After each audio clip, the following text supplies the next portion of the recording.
Hi guys, welcome back to our channel. So I am back with a topic wise current affairs. 16 topics को हम लोग cover करते हैं. February addition की हम लोग बात कर रहे हैं. टॉपिक जो कवर कर रहे हैं वो तो डिस्कस कर ही लेंगे, बट बिफोर दैट अगर आपको ये बुक्स परचेज करनी है तो ये अवेलेबल है आपके नियर बाय बुक स्टोर पे. अमेजॉन, फ्लिपकार्ट पर भी अवेलेबल है. इन केस आपको हार्ड कॉपीज नहीं चाहिए तो इसका ई बुक वर्जन भी अवेलेबल है.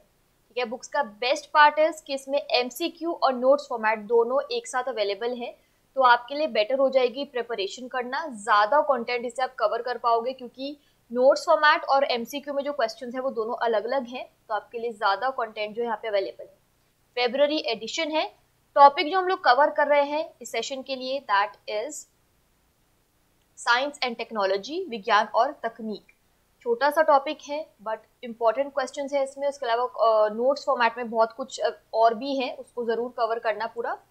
फर्स्ट क्वेश्चन इज, किस भारतीय अभिनेता को चंद्रमा के पहले नागरिक मिशन में शामिल किया गया है? We all know about this particular civilian mission जिसको चलाया जा रहा है, ठीक है, to the moon.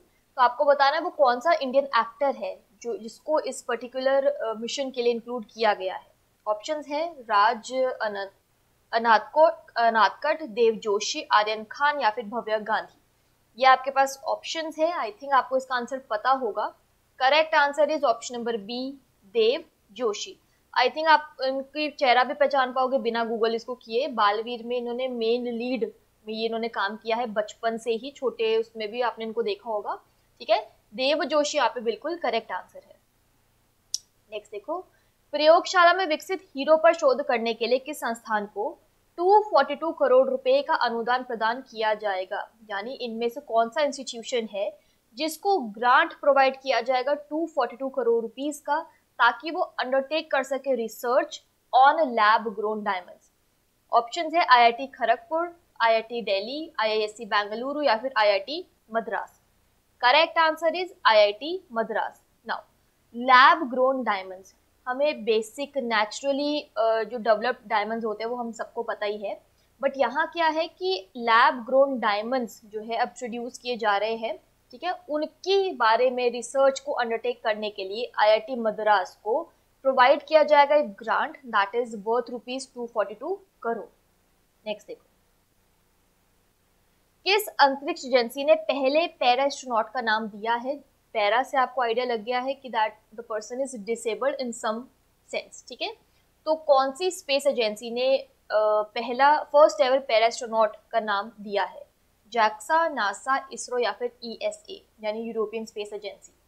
Correct answer है यहाँ पर ईएसए, यूरोपियन स्पेस एजेंसी.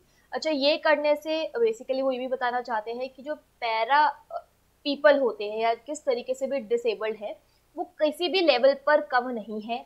तो इस पर्टिकुलर स्पेस एजेंसी जैसे स्पेस जैसी चीज में किसी पैरा एस्ट्रोनॉट को नामित करना, ये इससे बहुत बड़ा डिक्लेरेशन है अबाउट दिस. इसको किया है नामित ईएसए ने, that is European space agency. Okay, this is important question. Bharat ऊर्जा सप्ताह 2023 कार्यक्रम के दौरान E20 ईंधन किसने लॉन्च किया? E20 बाद में डिस्कस करते, पहले आप ऑप्शन देख लो. अमित शाह, नरेंद्र मोदी, एस जयशंकर, द्रौपदी मुर्मू. ठीक है, तो इंडिया एनर्जी वीक 2023 इवेंट में E20 फ्यूल किसने लॉन्च किया? Correct answer is option number B, Narendra Modi. अब बात करें यहाँ पर E20 की. इसका मतलब ये होता है कि जो फ्यूल है उसमें 80% इज पेट्रोल और 20% इज इथेनॉल. ठीक है, नाउ इथेनॉल जो है वो एक नेचुरल सब्सटेंस होता है जो कि शुगर केन के मदद से बनता है. ठीक है, तो उसमें ना ही ज़्यादा पोल्यूशन होता है ना ही ज़्यादा वेस्टेज होता है.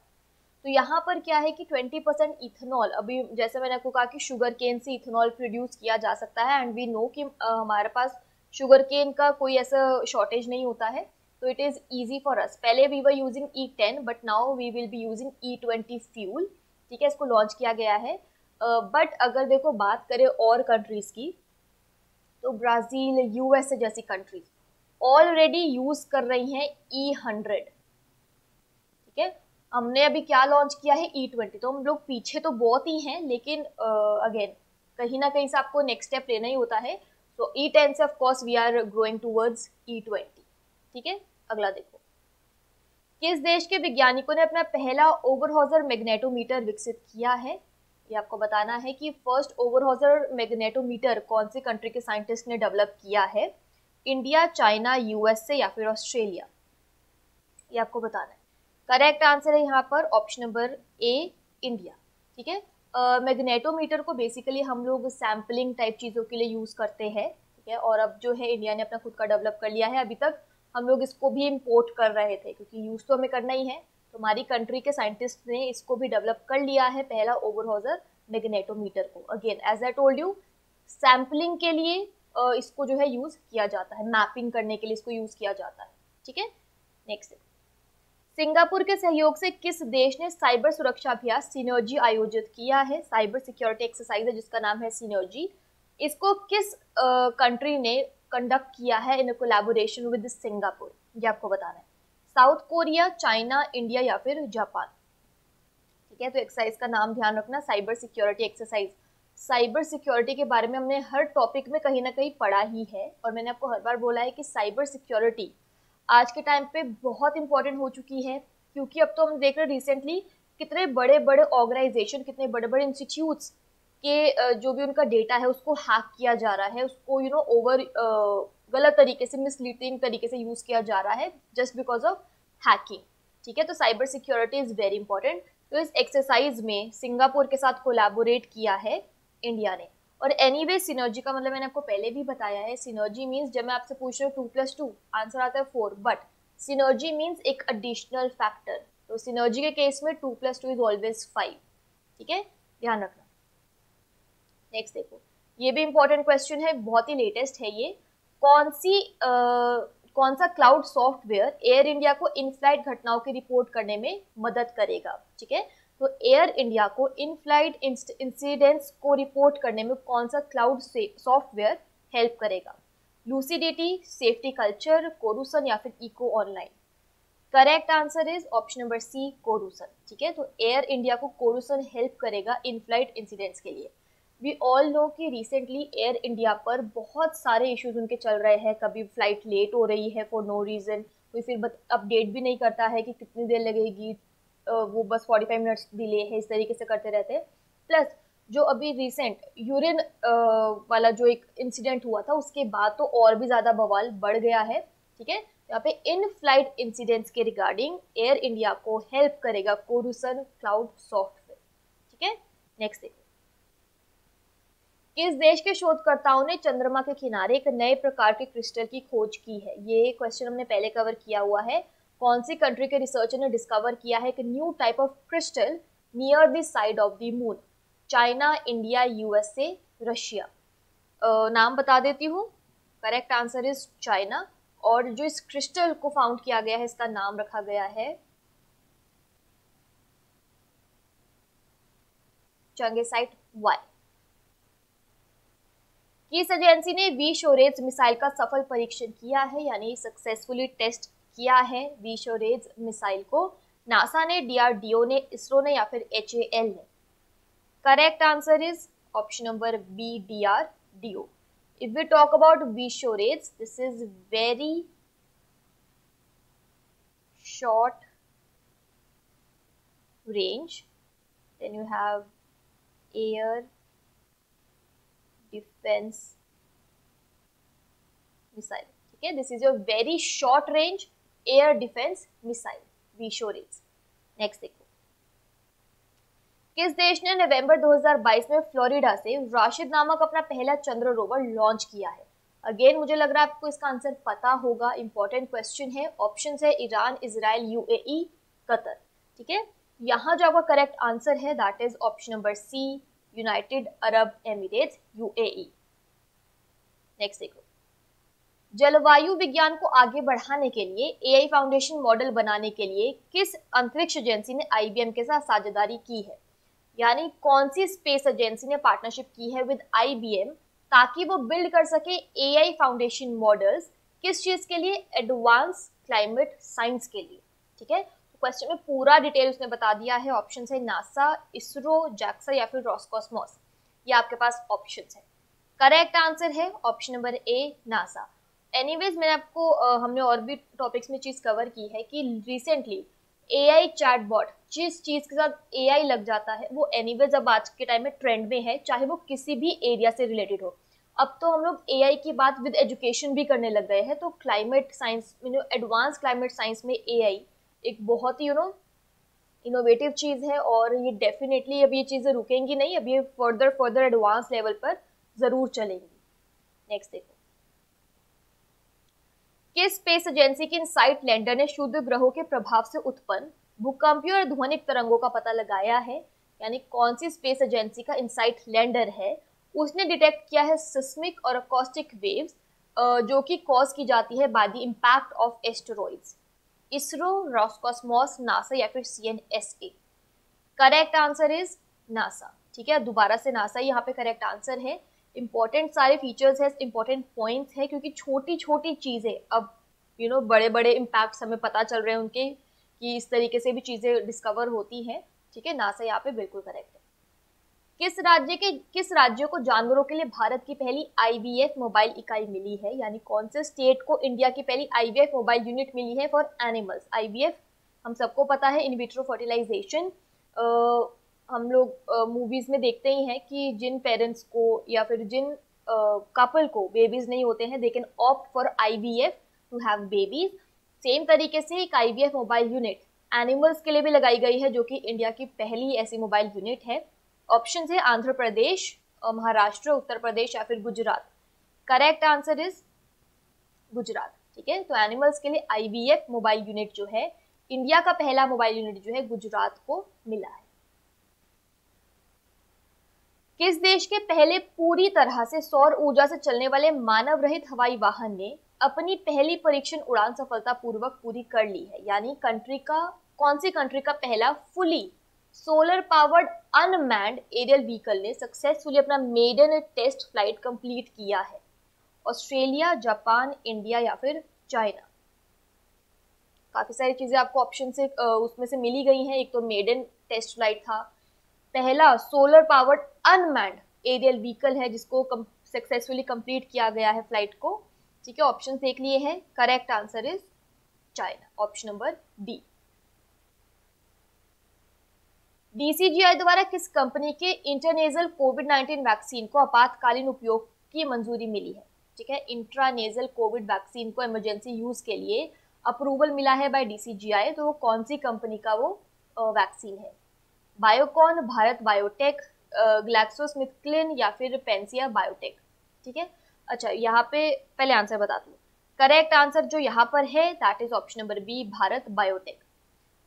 मैंने पहले भी आई थिंक आपसे डिस्कस किया है कि ये जितने भी इंट्रानेजल कोविड वैक्सीन है, ठीक है, यूजुअली तो हमें इंजेक्शन लगता था, बट ये जो इंट्रानेजल कोविड वैक्सीन है इस तरीके की कोई भी, एक चीज इसमें क्लियर है दैट आपको इसके ये तभी लगेगा, एक तो अगर आप 18+ हो, दूसरी चीज ये आपकी फर्स्ट या सेकेंड डोज में नहीं होनी चाहिए है। ठीक है, ये आपका बूस्टर डोज होगा तभी लगेगा, अदरवाइज आपको इंजेक्शन वाला ही इनिशियल उसके लिए लगाना पड़ेगा। ठीक है, ये सिर्फ बूस्टर डोज के लिए अवेलेबल है, प्लस आप 18+ होने चाहिए। नेक्स्ट देखो, मंकी पॉक्स के लिए भारत की पहली स्वदेशी आरटीपीसीआर किट किस कंपनी द्वारा विकसित की गई है? मंकी पॉक्स का भी मैंने आपको बताया था, इनफैक्ट हमने एक क्वेश्चन भी किया है कि मंकी पॉक्स के लिए एक अलग से पूरी की पूरी एक कमेटी बनाई गई थी जो इसको मॉनिटर करे, इसकी एक्टिविटीज को, इसमें पूरा अपना योगदान दे, या पूरा फोकस उनका इस टॉपिक पे होना चाहिए है। ठीक है, तो यहाँ पर जो है मंकी पॉक्स के लिए इंडिजिनियस यानी स्वदेशी तरीके से बनाई गई आरटीपीसीआर किट जो है वो कौन सी कंपनी ने डेवलप की है? Cadila health care limited, biotech desk private limited, Glenmark pharmaceuticals या फिर ट्रांस एशिया बायोमेडिकल्स? पूरा डिटेल मैंने आपको बता दिया है। Correct answer is option number D, Trans Asia Biomedicals. ठीक है, तो इन्होंने जो है इंडिया का पहला इंडिजीनियस आरटीपीसीआर किट बनाया है मंकी पॉक्स के लिए। अगला देखो, ओके, 1000 मेगावाट की बीकानेर सौर ऊर्जा परियोजना की आधारशिला किसने रखी है? यानी 1000 मेगावाट के बीकानेर सोलर पावर प्रोजेक्ट का फाउंडेशन स्टोन किसने रखा था? अमित शाह, द्रौपदी मुर्मू, नरेंद्र मोदी या फिर राजनाथ सिंह? ठीक है, correct answer is option number B, Droupadi Murmu. अगर प्रिसाइजली बात करें तो ये जो पूरा सेटअप है वो लगाया गया है जयपुर में, राजस्थान के जयपुर में ये पूरा सेटअप लगाया गया है। अगला देखो,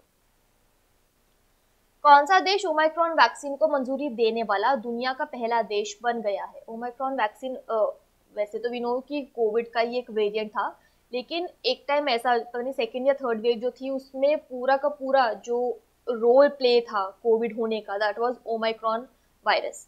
ठीक है, तो यहाँ पे आपको बताना है कि वो वर्ल्ड का पहला कंट्री कौन सा था जिसने अप्रूव किया है ओमाइक्रॉन वैक्सीन को, यूएसए, इंडिया, चाइना या फिर UK. Correct answer is option number D, UK. ठीक है, केंद्रीय मंत्री डॉक्टर जितेंद्र सिंह ने किस शहर में राष्ट्रीय जीनोम संपादन और प्रशिक्षण केंद्र का उद्घाटन किया? यानी कौन सी सिटी में union minister doctor Jitendra Singh ने इनॉग्रेट किया है एक national genome editing and training centre को? पंजाब में, हिमाचल प्रदेश में, हरियाणा में या फिर बिहार में? जो ऑप्शंस है, करेक्ट आंसर है पंजाब। ठीक है, ट्रेनिंग सेंटर तो हमको समझ में आता ही है, but what is genome editing?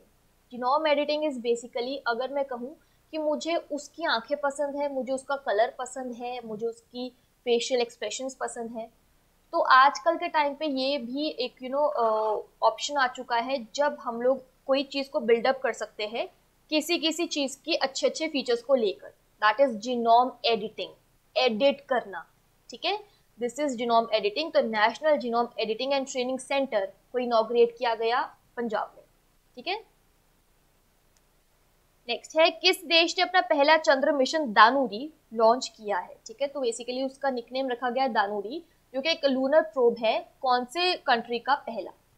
Israel, Japan, south Korea या फिर नॉर्थ कोरिया? ये आपके पास ऑप्शंस है।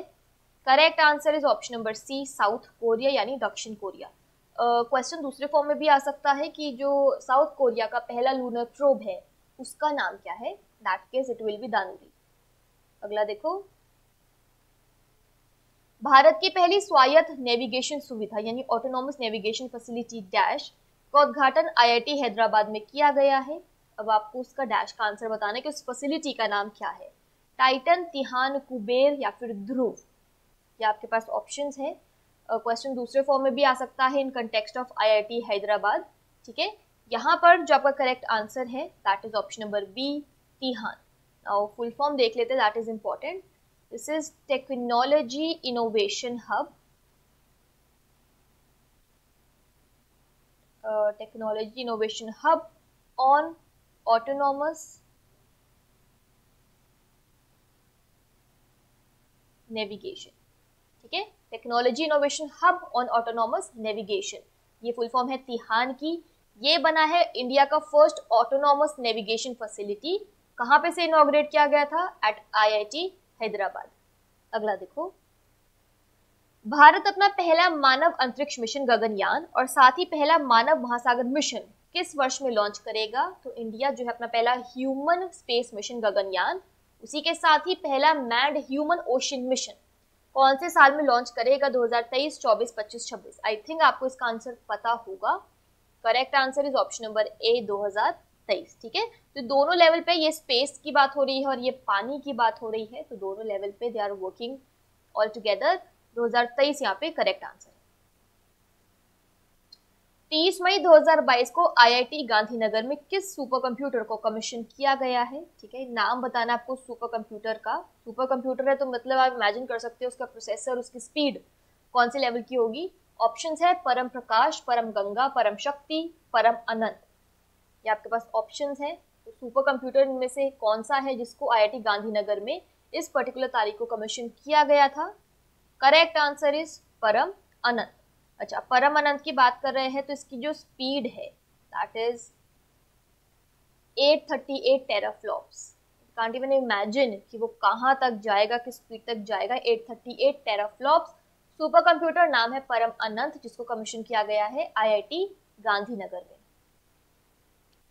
मिथेनॉल मिश्रित डीजल MD-15 द्वारा संचालित अंतर्देशीय जल पोत के डेमो रन का उद्घाटन किसने किया? यानी किसने इनॉग्रेट किया है डेमो रन, एक inland water vessel powered by MD-15 that is methanol blended diesel? Hardeep S Puri, then you have Rameswar Teli, Rajnath Singh, Amit Shah. Correct answer है option number A, Hardeep S Puri. ठीक है, this is MD-15 methanol blended diesel. तो एनीवेज आपको पता है कि वी आर ट्राइंग कि क्योंकि पोल्यूशन वगैरह बहुत ज़्यादा होता है, तो अब कोशिश की जा रही है, लाइक इथेनॉल की मैंने आपसे बात की, ठीक है, E20 का हम लोग फ्यूल का कोशिश की जा रही है, उसको इनॉग्रेट लॉन्च किया गया। सेम तरीके से मीथेनॉल ब्लेंडेड डीजल, ठीक है, बेसिकली सारी चीज़ें जो है एनवायरनमेंट के मद्देनज़र की जा रही हैं। नेक्स्ट देखो, दुनिया का सबसे ऊंचा मौसम केंद्र माउंट एवरेस्ट डैश मीटर की ऊंचाई पर स्थापित किया गया है, यानी एक हाईएस्ट, वर्ल्ड का हाईएस्ट वेदर स्टेशन इंस्टॉल किया गया है, ठीक है। कौन सी मीटर की हाइट पे, ये आपको बताना है। कहाँ पे किया गया है? माउंट एवरेस्ट पर। 8825, 8840, 8815, 8830। Correct answer is 8830, option number D, ठीक है। अभी क्या है पॉइंटर्स की, अगर मैं बात करूँ माउंट एवरेस्ट की, तो उसकी height is 8849, actually it's not properly 49, it is 8839.86 something, है ना। तो हम लोग उसको राउंड ऑफ करके 8849 यूजुअली बोलते हैं, ठीक है, 8849 मीटर्स। बट इसका जो वेदर स्टेशन लगाया गया है वो दैट इज 8830। ऑफ कोर्स सीधी सी बात है कि हमें अगर 8849 उसका पीक है, तो वहाँ पे ऐसा कुछ वेदर स्टेशन सेटअप करना इज नॉट पॉसिबल, ठीक है, क्योंकि बहुत सारी वेदर कंडीशंस है जिसके साथ वो चीज़ें वहाँ पे सेटल करनी, इक्विपमेंट्स लगाने पॉसिबल नहीं है। तो इसका जो हाइट रखा गया है, ऑल्टीट्यूड रखा गया, दैट इज 8830, जहाँ पे वर्ल्ड का हाईएस्ट वेदर स्टेशन लगाया गया है। वेदर स्टेशन लगाया गया, इक्विपमेंट्स लगाए गए, तो ऑफ कोर्स जो फोरकास्टिंग है that will be very very better और अच्छे तरीके से वो की जाएगी, ठीक है। अगला देखो, प्राचीन बंदर की एक नई प्रजाति सेला मेक्का किस राज्य में पाई गई है? डायरेक्ट सा क्वेश्चन है। सिक्किम, मणिपुर, मेघालय, अरुणाचल प्रदेश। करेक्ट आंसर है यहाँ पर option number D, Arunachal Pradesh. बस नाम याद रखना उसका, क्या रखा गया है? सेला मेक्का, ठीक है। अगला देखो, भारत के संचार उपग्रह डैश को 23 जून 2022 को फ्रेंच गुआना से लॉन्च किया गया था, ये आपको बताना है, ठीक है। तो इंडिया का कम्युनिकेशन सैटेलाइट है जिसका नाम आपको बताना है, जिसको लॉन्च किया गया था फ्रॉम फ्रेंच गुआना। ऑप्शंस है GSAT 29, GSAT 24, RSAT 27, GSAT 11। Correct answer is GSAT 24। अच्छा, इसको जो है बिल्ड किया है इसरो ने, किसके लिए? न्यू स्पेस इंडिया लिमिटेड के लिए, ठीक है। तो built by ISRO for new space India limited, नाम है सैटेलाइट का GSAT 24। केंद्रीय रेल मंत्री अश्विनी वैष्णव ने हाइपरलूप टेक्नोलॉजी पर किस IIT के साथ सहयोगात्मक पहल को मंजूरी दी है? हाइपरलूप टेक्नोलॉजी मैंने टर्म आपसे पहले भी डिस्कस की हुई है, तो कौन सी IIT के साथ कोलैबोरेट करके इस इनिशिएटिव को शुरू किया गया है? Union minister of railways Ashwini Vaishnaw ने इसको अप्रूव किया है। IIT Kanpur, IIT Madras, IIT Bombay या फिर IIT दिल्ली। ये आपके पास ऑप्शंस हैं। करेक्ट आंसर यहाँ पर IIT मद्रास। अच्छा, अगर मैं बात करूँ हाइपरलूप की, तो this is your 5th mode of transportation, जो हम लोग एयरवेज या फिर रोडवेज, वाटरवेज की बात करते हैं। Hyperloop technology is the 5th mode of transportation, ठीक है। उसके अलावा हाइपरलूप से आपको आइडिया लग रहा है कि बेसिकली क्या है कि it's like a cylinder shape का, ठीक है, और उसमें इतना वैक्यूम है कि जब आपको पता है जब वैक्यूम खिंचता है तो चीज़ कितनी तेजी से जाती है, ठीक है। तो कांट इमेजिन इसकी स्पीड जब चलता है, इसकी स्पीड आती है 1000 किलोमीटर्स पर आवर, ठीक है। हाइपरलूप में जब वैक्यूम क्रिएट होता है, वैक्यूम से जब खींच के चीज़ निकलती है, तो आपको इमेजिन कर सकते हो कितनी तेज से, उसकी speed is 1000 kilometres per hour. Next देखिए, ओके, नेक्स्ट क्वेश्चन इज जलवायु समाधान विकसित करने के लिए किस विश्वविद्यालय ने भारत मौसम विज्ञान विभाग के सहयोग से प्रवेश किया है? यानी आपको बताना है कि किस यूनिवर्सिटी ने एंटर किया है कोलैबोरेशन में विद IMD, ताकि क्लाइमेट सॉल्यूशंस को डेवलप किया जा सके। IIT Bombay, IIT Madras, IIT Delhi या फिर IIT खड़गपुर। ये आपके पास यहाँ पर ऑप्शंस हैं, ठीक है। मुद्दा उसने आपको बता दिया है, दैट इज क्लाइमेट सॉल्यूशंस। तो इसको जो है डेवलप करने के लिए IMD ने कोलैबोरेट किया है, किसके साथ? Correct answer is option number A, IIT Bombay. Next देखो, नेक्स्ट क्वेश्चन है, केंद्रीय मंत्री पुरुषोत्तम रुपाला ने किस IIT के प्रोजेक्ट अर्थ को गो कष्ट मशीन सौंपी? ठीक है, यानी यूनियन मिनिस्टर पुरुषोत्तम रुपाला ने हैंड ओवर की है गो कष्ट मशीन प्रोजेक्ट अर्थ के लिए किस IIT के? IIT Kanpur, Madras, Delhi, Bombay. Correct answer is IIT Delhi. ठीक है, अब बात करें यहाँ पर गो कश्त मशीन, इसमें पॉइंट क्या है, बेसिकली ये काउ डंग मशीन है जो मैन्युफैक्चर करती है काउ डंग बेस्ड फ्यूल। ठीक है, जो हम लोग एक्चुअली में बात क्या है कि पहले ये सारी चीजें हमने विलेजेस में देखी है। ठीक है, वो जो उपले कहते हैं शायद उसको, वो क्रिएट करके घरों के बाहर लगाते थे, उसको एज ए फ्यूल यूज किया करते थे। सेम तरीके से वही सारी चीजें बैक टू सिनेरियोज आ रही हैं, बट अब वो चीजें हाथों से नहीं होंगी, अब वो मशीनें करेंगी। वही काम जो है गोकश्त मशीन का है, जो कि प्रोजेक्ट अर्थ का है, अर्थ के अंडर आता है, और वो किसका है, IIT दिल्ली का। नेक्स्ट क्वेश्चन है, दिल्ली कैबिनेट ने एक महत्वाकांक्षी दिल्ली स्टार्टअप नीति पारित की है जो डैश तक 15,000 स्टार्टअप्स को सुविधा और समर्थन देगी। ये बताना है आपको, 25 तक, 30 तक, 27 तक या 28 तक। ठीक है, बेसिकली पॉइंट क्या है, यहाँ पर फैसिलिटेट करेगा और सपोर्ट किया जाएगा 15,000 स्टार्टअप्स को, जो कि एक एम्बिशियस दिल्ली स्टार्टअप पॉलिसी के अंडर आ रहा है और दिल्ली कैबिनेट इसको पास किया है by, correct answer is option number B, 2030 तक। क्लियर है? नेक्स्ट देखो, नेक्स्ट क्वेश्चन है यहाँ पर, भारतीय अंतरिक्ष अनुसंधान संगठन दैट इज इसरो किस वर्ष शुक्र के लिए एक अंतरिक्ष यान लॉन्च करने की योजना बना रहा है। यानी इसरो प्लान कर रहा है कि वो वीनस के लिए एक स्पेसक्राफ्ट लॉन्च करेगा। कौन से ईयर में, 2023, 25, 24 या फिर 22?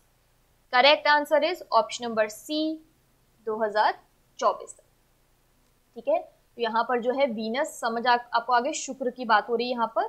ठीक है, तो यहाँ पर जो है ये इस टॉपिक के लिए हमारा लास्ट क्वेश्चन था। ठीक है, सेशन को वाइंड अप करेंगे।